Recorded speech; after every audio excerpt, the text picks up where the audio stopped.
Ndinoda kuti nyika iziwe vanhu vangu inguva yedu hatingatadzi kubudirira Mwari ari parutivi pedu rambai muchirwa My hitters gon' die, don't die, the real hitters gon' shine and my people gon' rise, cause we're born to win, I ain't saying this for the same. Loyalty's my favorite characteristic of God, but finding it in him is hard. It's like trying to find God. You're the only one in your camp with cheese. You pay for everything they eat. Man, that insecurity is deep. Now I ain't said no names. These are just theories. If you hear me, baby, it's home. You must admit it's kinda eerie, baby. Like them chemtrails in the sky. Ain't the selling the slaves, kinda like the combines. We say everything in moderation, but don't do it in moderation. The lies of a gluttonous generation. 10-year-old girl in. Well, welcome everybody to the Day with Trae. I'm your host, Trae Holiday, and we got a fantastic Friday lineup for you. I'm so excited because, of course, it is that Friday of the month where we get to tap in with our financial advisor, Kimaria Howard. She has some tips that she's going to be sharing with us about things that we can do for our finances and for our families. Let's set us up for those generational wealth building tools. And I'm going to wrap the show up with Cynthia Brothers from Vanishing Seattle. She is back in the building. It is yet another Vanishing Seattle segment. Of course, we're going to be learning about what's vanished, what's vanishing, what can we save, what's reopening, all of the good stuff. You know, her ears to the ground on what's going on all throughout Seattle. So I'm so excited to dive in with her. And, you know, at the top of the show, I actually have a little segment of Omari down there, down south, doing great work. Converge is all over the map, y'all. So we'll be able to tap in with him. But of course, it's the top of the show. So it's a great time to tag and share the stream. Go ahead, y'all, tag and share the stream with folks you feel could benefit from a daily dose of dopeness right here on The Day with Trae. And if you can't watch us, you can definitely listen to us anywhere you find your favorite podcast. Just search Converge Media Network, The Day with Trae. Y'all will find me on Google, Spotify, iTunes, SoundCloud, you name it. Choose your favorite platform and search for us. I'm sure you'll find us there. Shout out to everybody who's sharing the stream and sharing the podcast. We appreciate you so much. Of course, you know, we've been talking about this, but I want to make sure it is clear. It is time to get your tickets for the Nutcracker, y'all. That's right. There it is. Get your tickets for the Nutcracker. It's running November 25th through December 27th, ending on a very special day of the year every year. My birthday. That's right. So make sure you guys get your tickets today. It's a great family-friendly show. We'll be running our commercials, but I want to make it clear, this is the first time that I'm taking my son. So I'm so excited that we will be in the building getting all of the, you know, love and feels from the Nutcracker. It's a huge holiday favorite. Make sure you get your tickets today. Well, like I said, the other day I got to tap in with Omari, the big O down there in Mississippi. Let's see what they're up to, y'all. What's up, everybody? It's your girl, Trae Holiday, and I'm checking in with one of our Converge crews down south. Big O is doing it big in Mississippi. What's up, Big O? Hey, what's up, Trae Holiday, man? Yeah, tapping in today from Money, Mississippi, here on the Sankofa Impact Tour. You know, the partner pilgrimage between Sankofa Impact and Choose 180. We're in New Orleans yesterday, and today we're in the Mississippi Delta. And man, Money, Mississippi, and people who know, you know, Money, Mississippi, this right here, this is the spot, Bryant's Grocery, back in August of 1955, where a young Emmett Till, 14 years old, came to buy some candy, and woman made a claim that he flirted with her, and he was later abducted and murdered. And, you know, it was his murder and his mother's pursuit of justice that a lot of people say was an early spark to the civil rights movement. But we're right here in Mississippi at the site of Bryant's Grocery. Wow, Omari, you guys are covering some major history down there. Shout out to this amazing collaboration, bringing our Converge crews all across America. How is it feeling for you to be down there? I know you're such a history buff. This must be a major thing for you too, personally, right, O? Yeah, no, it's a good thing. I mean, the best thing about being a filmmaker and the kind of films that we make is that it's always a learning experience. Some general history, I know and I kind of pride in knowing, but being this granular, really on the side of the road, all these different places that we're going, that we've been at. This is, what I'm saying, it's been highly impactful. And not only for me, but for the rest of the crew. Big shout out to Shaylon McLennan, Brady McAtee, Ike Everard, Winfield Ezell, you know what I'm saying? We all out here just packing it in and literally driving through the it ain't even no highways, it's byways and country roads down here through Mississippi. Oh, well, I'm so glad you had a moment to tap in with us. And just a little teaser here. I mean, what should folks expect from this amazing project y'all are filming? Well, I think what's going to come out of this collaboration between Sankofa, Impact, Choose 180, and Converge Media is a film that is educational, but it's built for consumption on a street level. I think a lot of times people go and they make films and everything, which are great, and it's about history, but it's not really meant for the streets to consume, and that's really who needs to be consuming things right now. We need our young people who's out here to really have an understanding of their history, and I think that's something unique that Converge brings to this, is to be able to tell the amazing story and to be able to make it compelling to the youth. And so, yeah, in a few months, we'll be back there with another screening. Wow, what amazing job. Shout out to all of you out there. And I see you got the beanie on, but I promise you it's warmer over there than it is over here. I don't know, my friend. We've been waking up. It's been at 32, 33 degrees. You know what I'm saying? If it wasn't for this good soul food down here, we might be freezing. Well, thanks so much for tapping in with us. So safe travels while y'all are down there. Can't wait to see y'all when you return. All right. See you soon, Trae Holiday. Oh, that is what I'm talking about. I just love being able to spotlight the work of what all of our crews are doing here at Converge. Y'all know us for all of our studio shows and being out in community, but we are really taking stories throughout the country as opportunities for us to showcase what we do. So shout out to the entire crew that's out there with Big O. Thanks, Big O, for giving us some time in your busy schedule to check in with us. But guys, it's another feel good and fantastic Friday. But it's also Finance Friday. That's right. So our finance resident expert, Kimaria Howard, is in the building. What's up, Kimaria? Good morning. Hey, welcome back once again. These segments have been proven to be very fruitful for folks. We've been going over some questions that folks may have around particularly insurance policies. And we know that insurance has been one of the staples of how so many families have built generational wealth because they're about, living with the insurance. It's not just for a death benefit. So tell us what you're here to drop some gems on us today for. So the death benefit, people ask about life insurance, like you said, is it just a death benefit? And there are policies that allow you to take cash out and use for whatever issue or whatever dream you have that you want to put it towards. I would definitely sit with your financial advisor or professional. Make sure you have the conversation around what types make sense for you. There are ways to make sure that you don't have to pay taxes on that cash that you pull from the life insurance policy, as well as using for retirement in the future.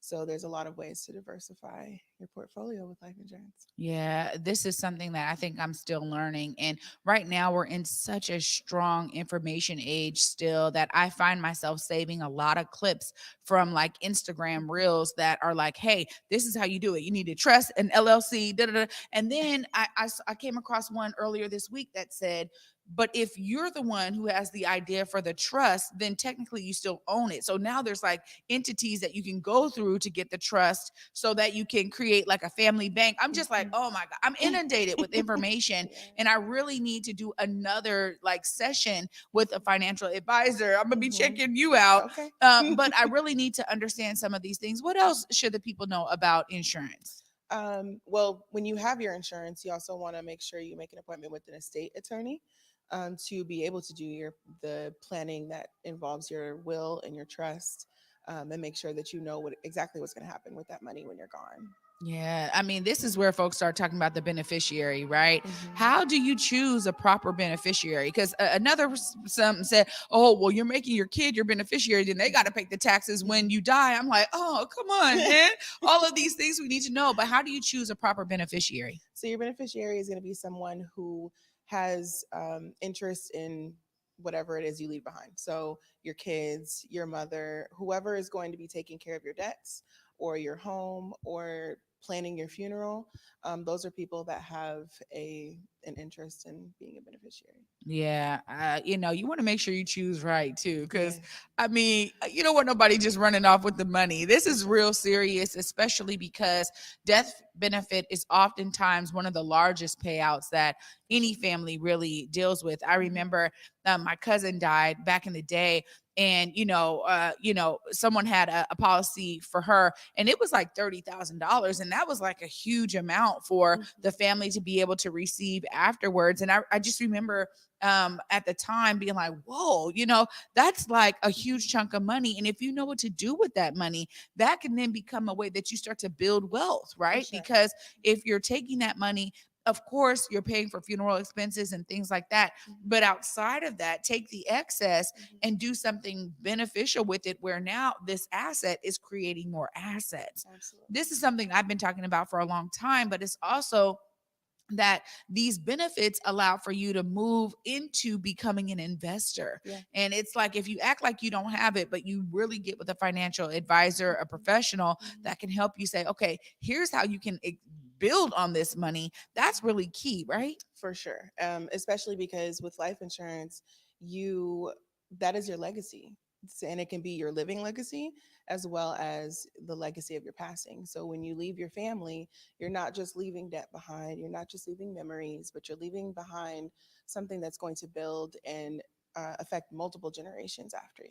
Yeah, I think that that's the key. And this, again, is one of those like best kept secrets, Yeah. right? I mean, one video that I seen recently, it was like, look, people just think insurance is for death. And it's like, nah, you can live Yeah. off of insurance policies as well. Mhm. Because, like you said, there are certain policies you could get that you can draw cash out. You Mhm. can build your, like you said, fund your dream, Yeah. fund another asset, right? Mhm. That's going to appreciate over Mhm. time and create more assets for you. and i Yes. and i really want people to understand these topics, because again, the purpose for us to have a finance Friday is so that people are it's becoming normalized, Yeah. right? And Yeah. I think that having those discussions help to do that. Do you see that in some of the clients you've been able to help, where it's like light bulbs going off for Mhm. them? I do. Well, in having the conversation, a lot of people, especially younger people, they're like, I don't have any kids. I'm not married. I don't have anything to really leave anybody. There's no reason.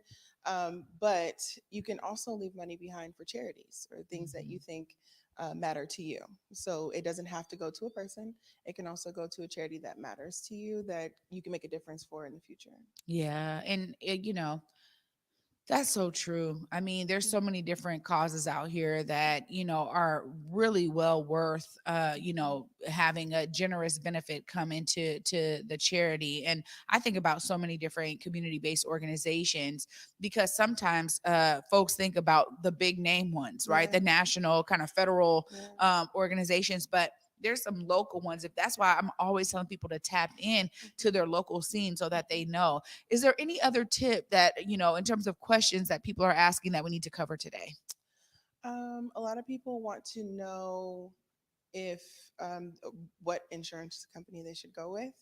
And it really depends on your needs and the financial stability of that company. So you do want to do your research and see how stable they are, because you want to make sure that when you do pass, that money is actually going to be distributed to your family and it's not with a company that won't have the means to do so at that time. Oh, that's a whole nother layer to it right Yeah, there. I mean, in terms of some of that research, is this something that a lot of finance professionals are aware of in for terms sure. of market trends? Yeah, their businesses should be able to tell them what their score is.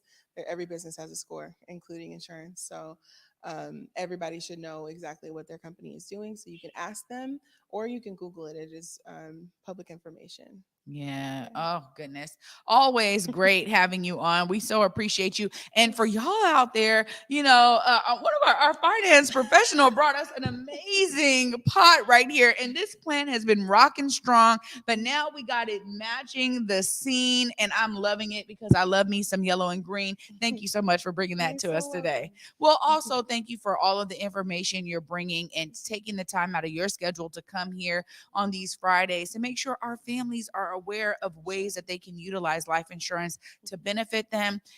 Understanding this is so key. And again, making it conversational is really helping me every time you're on. So thank you so much. I'm sure it's helping others out there. We appreciate you. Look right there. Let folks know how they can tap in with you. Sure. I am at kimariahoward.nm.com or my email, kimaria.howard@nm.com. Right on. Thank you so much for being with me Thank today. you so much for having me. Always, always a pleasure to learn more about our finances, y'all. I'm telling you, I'm trying to give y'all the game, give y'all the scoop here on the Day with Trae. And of course, that's going to continue because there's always something going on in Seattle market. And our girl, Cynthia Brothers from Vanishing Seattle, is coming up next. She's going to be telling us about the spaces that unfortunately have closed. But then, of course, we're going to leave you on a good note with some news that you can use about all of these spaces in Seattle. Stay tuned right after this short break, y'all. You're watching The Day with Trae. Hey Portland, Basic Garden here. Not sure if you heard, but Trap Kitchen Weekend starts this Friday, November 18th at the Roseland Theater in downtown Portland. And you already know Converge Media has joined hands with the Trap Kitchen and we will be in the building. Join me, my Converge fam, Cool Nuts, G Perico, Jay Worthy, and Manny Blanco from VH1's Black in Compton as we celebrate food, music, and culture in a way that only the Trap Kitchen can. See you Friday for Trap Kitchen Weekend at the Roseland Theater, and be sure to follow Trap Kitchen PDX for more details and get your tickets today at roselandpdx.com.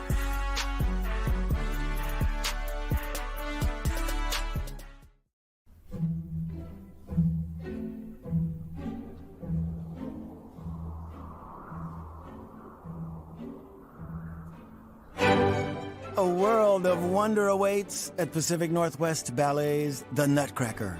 Treat your loved ones to the Northwest's favorite holiday tradition at Seattle Center's McCall Hall. Tickets start at $27. Visit pnb.org.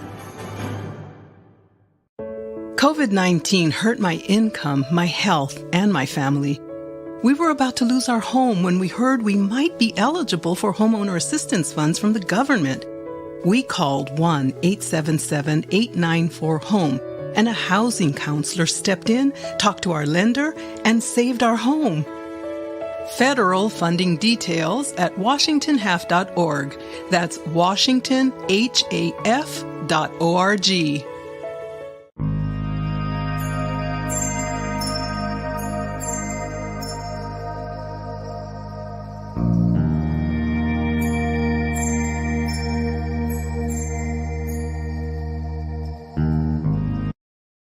Welcome back, everybody, to The Day with Trae on this fantastic Friday. Of course, it's another time for another Vanishing Seattle segment. Love it when my girl Cynthia Brothers is in the building. I call her Cindy, bro. What's up, boo? Hey, Trae, good morning. Thanks for Hey. having me. Yeah, well, okay, we did not plan this, but the Sonics is alive and well. I feel like, Indeed.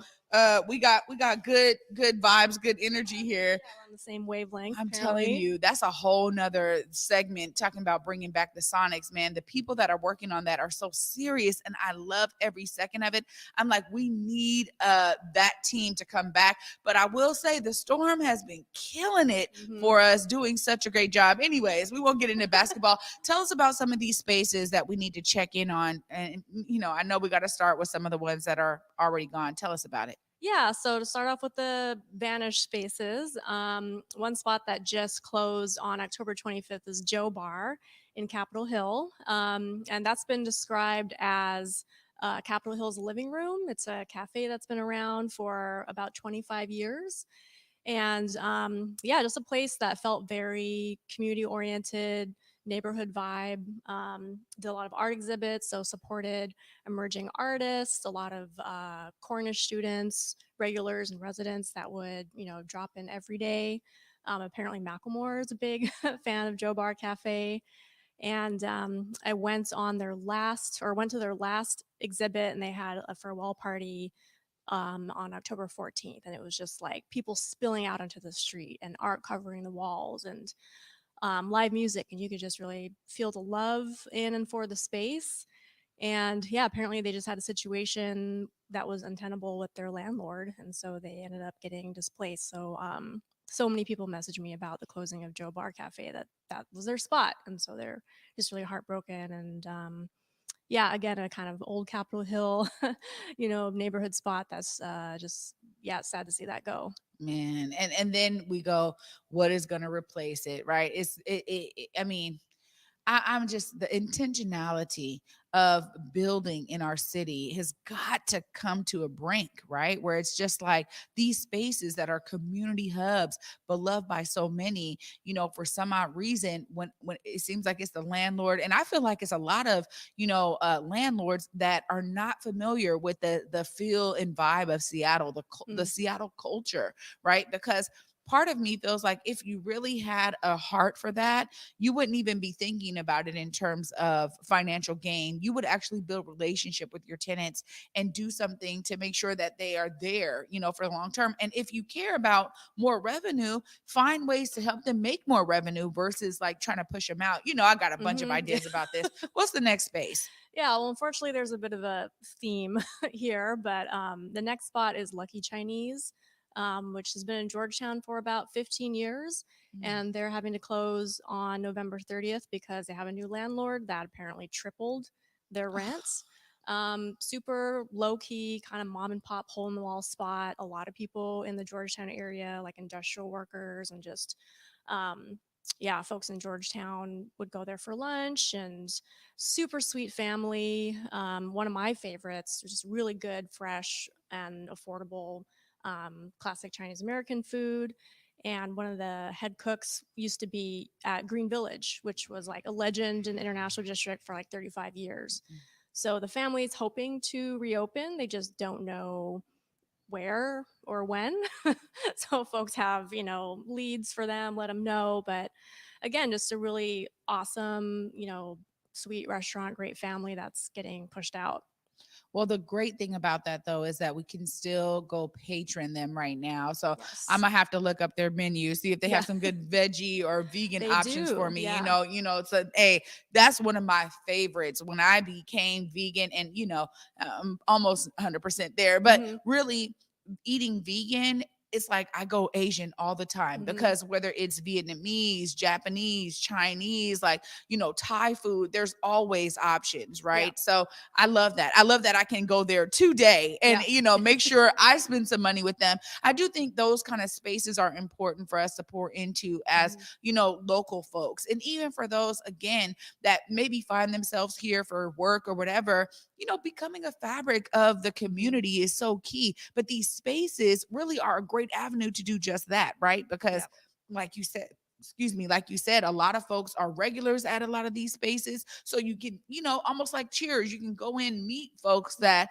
are really, tied to the area in a way that allows you to learn more about the area when you make those kind of relationships happen. So I love it. Hey, I'll be there today. Yeah, Thank you the for hot sharing and that sour one. soup is fire, and I really feel for them because they went through so much, just going the ups and downs of being a small business during the pandemic. They had a couple break-ins, survived all of that. I just did a not vanishing post on them about like less than a year ago, and then here we are. This happens. Here we are. But yeah, do check them out while they're still open. Well, also too, I think it feels illegal to come in as a tenant and triple rent on a small business. Right? I mean, it's this is why the rent control movement is so strong in Seattle. And it's like, come on, as city council and the mayor's office is working on their budget and things like that, we keep losing great spaces because there's no form of rent control here. Mhm. And it is a major problem. And honestly, we can learn from other states that are progressive as well. New York has a really strong way of doing this, other parts of the country, but we need to learn something here because that just seems illegal Yeah. for somebody to come in and price gouge I like agree. that. I It's agree. unfortunate. And you know me, I've been wanting to Yeah. get on a shaming campaign. I'm like, who is this Oh, landlord? you and me You know? both. Yeah, name and shame. Yeah. Yeah. So what's the next space? So the next space is a long-standing music venue on East Lake called the Victory Lounge. It's been around in some form for about 25 years. The building was actually constructed in 1918, and it's been a tavern of some sort going back to the 40s. And then in the 1970s, it was the Lobo Inn. Um, and then in the late 90s, the current owner bought it, turned it into the Lobo Saloon. It became a music venue somewhere along the way and then became the Victory Lounge. And the current owner has been involved in the music scene for a long time. He's from Seattle, went to Franklin, used to co-own the old Fun House that was Oh, on Fifth Avenue yeah. North, close to the Seattle Center. They got displaced for redevelopment. Um, and yeah, like Victory Lounge, it's next to Lo-Fi and Black Lodge. You've got, the new Fun House in El Corazon, which used to be the off ramp down the way. Used to have the storeroom and Mars Bar. Like there's this really rich history of like dive bars and kind of like more gritty music venues that have supported a lot of both local and touring uh, bands and music. A lot of punk bands play there. Um, and yeah, they're in a similar situation where they have a new landlord and they're having to close at the end of this year because they can't. It's not a good situation, and they're basically getting pushed out. And they're planning to have a big New Year's Eve kind of blowout party. Most of their staff are musicians and artists themselves. So similar to when the original Funhouse closed, they're gonna have a big show with bands of all their staff members. But yeah, I mean, just a great kind of, again, like old Seattle kind of low key but very supportive, family feeling music venue that is going to be closing at the end of the year. So it's a real bummer. Oh goodness. Yeah. I'm ready for the uptick. I mean, this is for me, even if I've never stepped foot in these spaces, the fact that we have had such a great eclectic kind of community in Seattle. There's spaces for everybody, right? Mhm. And there's spaces where you feel like, man, this is my spot. And it's just unfortunate that anybody who felt like this was their spot, they're not going to have it anymore. And that for me is like, it's like a big blow to the city. Mhm. And also, there's something unique about spaces like this. They're not chains. They're not, you can't find them anywhere else in the country. That should mean something, right? And it's just, it sickens me that it doesn't, right? It's just one of those things where I'm like, man, that's, it's just unfortunate. It's, beyond unfortunate. So, shout out to them for holding through for the rest of the year and being able to do this amazing party. That's something we can celebrate right there. Yeah. What's the next space, Cindy, bro? Yeah, so the next spot is kind of one to keep an eye on. It's the Madkin Apartments, and they recently were bought by a private company, and the tenants are trying to organize in order to keep their apartment affordable. It's like super affordable right now, and basically prevent their own displacement. So the building was constructed in 1905. I think Converge actually did a short film on it recently. But up until it was bought by this private company, it was owned by 3 different generations of Black Seattleites. Um, William Hawkins in the late 40s owned it, and it was rumored that there was like a speakeasy or a club in the basement. And then in the 50s, it was owned by Robert and Esther Madkin, who the building is named after. They were both very active in the local civil rights movement. Esther was a treasurer of the local NAACP, and she hosted Rosa Parks in 1956 when she was doing a press conference for the Montgomery bus boycott at the Madkin. She was at the Madkin. And Esther also had a role in starting the Central Area Mental Health Center. So a lot of history in that building. And then starting in the late 70s, it was bought and owned by Fally Tyson, who intentionally kept rents low and had a family approach to managing the building. He also had a couple small businesses, and he employed some of the residents of the building. So that enabled seniors, low income folks, families to put down roots in that building. And some of the tenants have been there for over 40 years. So unfortunately, Fally passed in 2020, and the tenants were trying to get it bought by like a nonprofit or just basically keep it out of like private hands. But it was purchased by Bode, or the Stratford Company, which has a dismal record of just landlord violations, economic evictions in some of their prior buildings. They used to own the old city hall in Tacoma, and Tacoma had to buy it back from them because they let the building fall into disrepair. And since they've taken over, there's just been like a laundry list of issues that the tenants have reported: water shutoffs, heat shutoffs, washers and dryers being removed with no notice, and just like being unable to get any sort of communication around like when the stuff is going to be resolved. It's like pulling teeth with them, apparently. So in terms of how the public can help, I think just keeping track of the organizing efforts of the tenants. They're asking for any lawyers that have experience with navigating state, like potential state landlord violations, asking folks to support Initiative 135 that's coming up in February to establish a public developer to hopefully prevent more cases like this.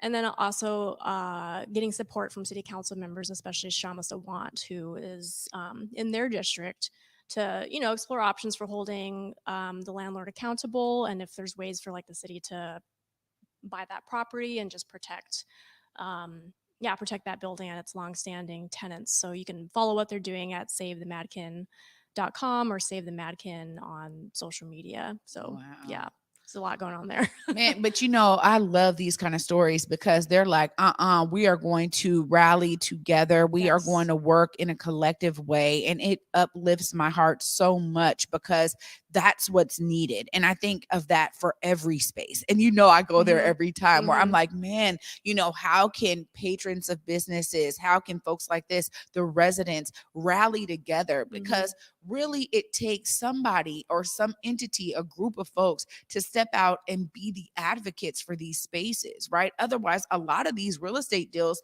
happen, right? I mean, if you weren't here to tell us about this, I wouldn't know about these spaces, right? And the changes that they're going through. So it's a real uplift for me to hear that they're like, wait a minute, you are violating our rights as tenants. Something has to be done about this, and pushing it back a little bit. And I think that's really key and important. I also think that when we think about community developers, we need real funding for community developers so that they can, at the drop of a dime, buy spaces like this to hold the history there, to keep the rents affordable. I think about, several development projects that I've been on with Africatown Community Land Trust, and the leaps that, the land trust has to go through just to do their job, just to do the work that they're here to do. It's like, it's great because they're getting to a space where, like, all right, first you have to have the balance sheet. You got to show that you've done this before. You got to have, properties under your belt that you own. So it's taken some years to get there. And I think when there's funding at the city and state level to really make sure that these entities are moving at a high capacity, where it's like, man, they are able to say, okay, no, based on what we've shown, that we're actually up for being able to purchase a space like this and really solve this for those tenants. So there's so many things that my brain goes through as you were talking. I'm just loving the fact that they're not just like, oh man, too bad for us. They're really still fighting. That's great to hear. What's the last space up for us today? Yeah, so the last spot is kind of vanishing, but not really. And it's the Bryant Manor Apartments on 18th and Yesler. And since November 3rd was just proclaimed Sir Mix-a-Lot Day in King County, I thought this would be a fun one to talk about. It was proclaimed Sir Mix-a-Lot Day for his artistic and philanthropic contributions. And also, Sir Mix-a-Lot was a big champion for music venues and for musicians and artists during the Keep Live campaign during the pandemic. So Bryant Manor is where Sir Mix-a-Lot grew up. and it was constructed, I think, in 1972. And at the time, I think in the late 60s, the first AME church got together and formed a housing corporation, so they would be able to develop and buy and own buildings serving the community in the Central District, low-income community. It was intentionally meant for Black and immigrant and people of color. And so fast forward, the buildings are aging. So there's a sign up there now that they are going to be redeveloped, I think in 2024, but they're going to replace the buildings with new buildings and even more units that are meant to be affordable and for low-income families, large households. It's also going to include the Ashe Early Learning Center. And yeah, I think it's great that even though, it's kind of the original is going away and getting redeveloped, it's still under AME's housing's ownership and still, intended to be for the community.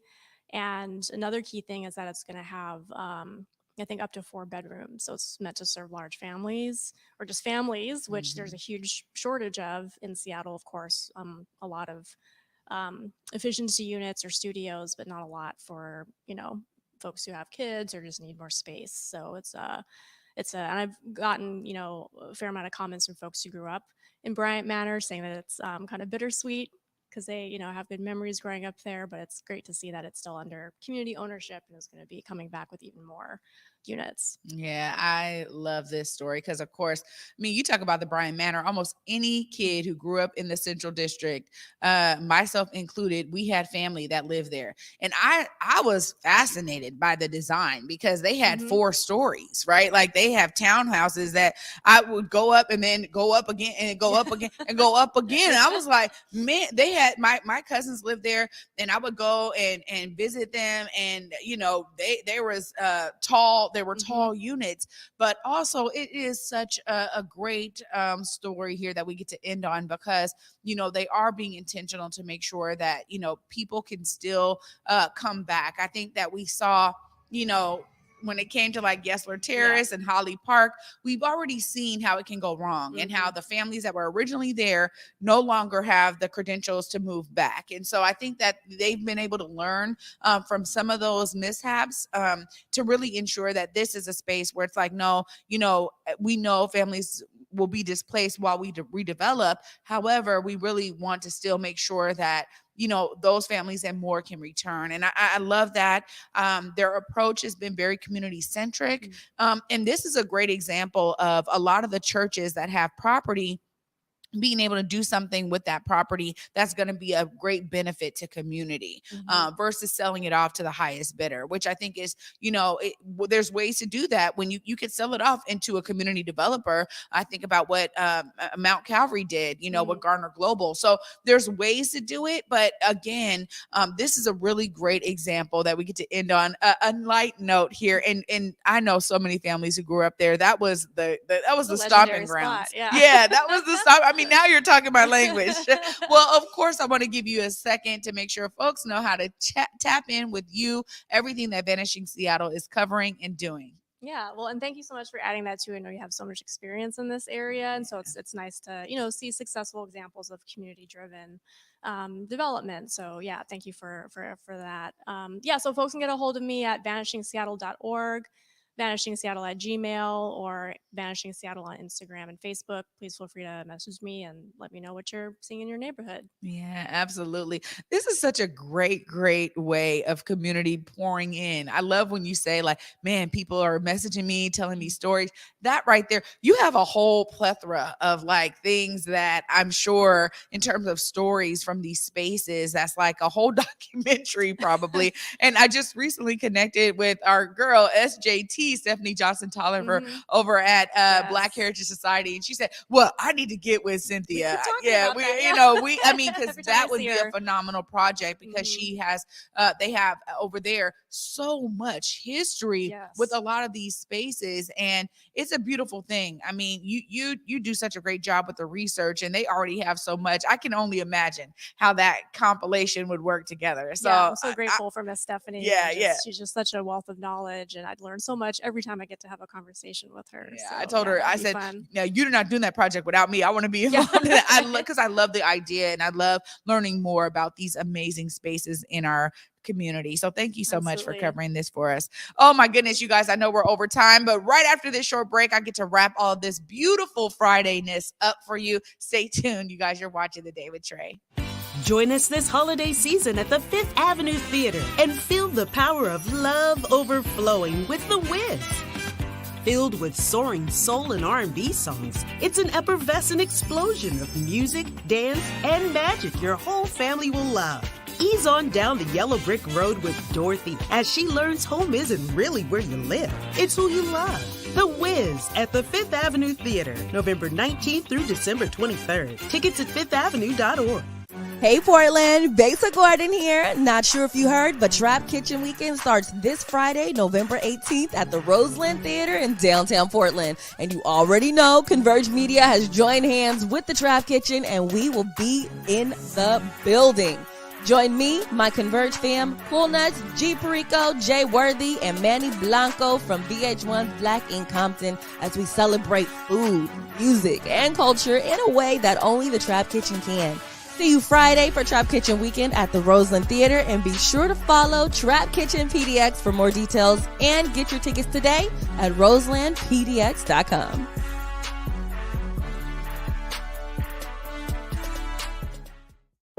COVID-19 hurt my income, my health, and my family.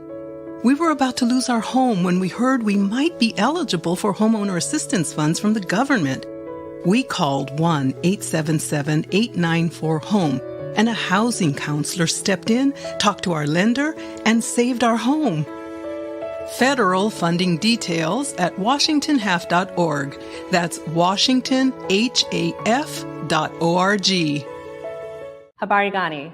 My name is Noni Irvin, and I am the creator and founder of Kanara Park Kids, as well as the president of our sister nonprofit, Black for Charities, a 501c3 fiscally sponsored by Shunpike.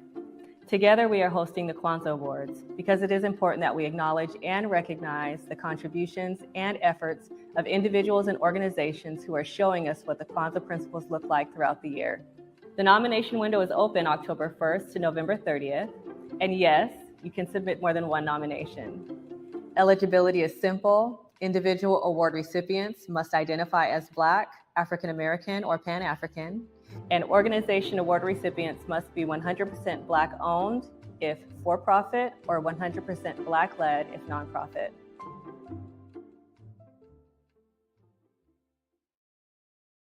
Welcome back, everybody, to The Day with Trae. What a great way to wrap up a fantastic week. Shout out to all of the guests throughout this week and to all of you who've been tuning in this week. It's been great to be here. And I got to give a huge shout out to our director of the day. Matt is holding it down while Cuddy is getting it going down there in Portland. You guys, I'm telling you, we are all over the place. But Matt was like, I got you. He stepped up, and I just appreciate him for being here today. Again, I want to tell all of you, that be inspired, man. I'm so inspired by the financial gems that Kimaria drops here on our Finance Fridays, as well as all of the great knowledge that Cynthia Brothers brings us from Vanishing Seattle. You guys can see that these are two ladies who are doing their thing in terms of the ways that they can see themselves as a part of the solution. Y'all know I'm inspired, and I want you to be inspired to do the same. At the end of the day, when we're all doing our part to be a part of the solution, I promise you the world will be a better place. So for me, y'all, until Monday at 11 a.m., peace.